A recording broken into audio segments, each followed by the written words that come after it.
بسم الله الرحمن الرحيم. متابعي ومشاهدي المصرية من كل مكان، أهلا بكم في فيديو جديد بخصوص مشكلة احتباس البول المتكرر في عجل التسمين أو خروف التسمين. ودي يا جماعة من أكبر المشاكل وأخطر المشاكل اللي بتقابل مربي التسمين بالنسبة للعجول أو الغنم.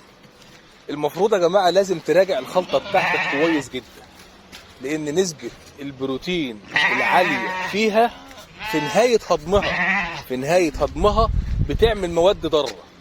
المواد الضارة دهيت بتتركز في الكلى، فلما بتتركز في الكلى بتعمل احتباس بولي. يبقى أنا دلوقتي لازم أظبط خلطتي من يمة البروتين ومن يمة الطاقة وبرضك من يمة الأملاح المعدنية. لازم تكون الخلطة متوازنة من حيث البروتين والطاقة والأملاح المعدنية ومن حيث كل حاجة، لأن الحاجة لما بتزيد عن حقها بتعمل آثار جانبية احنا في غنى عنها.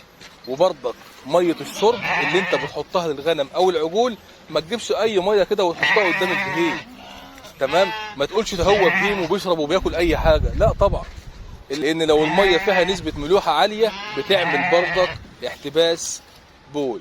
فده من أهم المشاكل ومن أخطر المشاكل اللي بتقابل أي حد بيسمن غنم أو بيسمن عجول، تمام؟ واحتباس البول بيجي فجأة وممكن يؤدي معاك إلى الوفاة مباشر، فبالتالي أنت بتخسر، تمام؟ ولو أنت راجعت نفسك هتلاقي أنت السبب والمشكلة عندك والحل والعلاج والوقاية عندك، تمام؟ يبقى احنا دلوقتي الحاجة اللي بتعمل احتباس بولي متكرر بالنسبة للبهيم نسبة البروتين العالية، لأن في نهاية هضمها بتعمل مواد ضارة. المواد الضارة بتتركز في الكلى فبتعمل احتباس بولي، والأملاح المعدنية زيادة عن اللازم بتعمل احتباس بولي، ونسبة الملوحة العالية زيادة عن اللازم في مية الشرب اللي انت بتحطها في الحوض للغنم أو العجول لو عالية بتعمل احتباس بولي.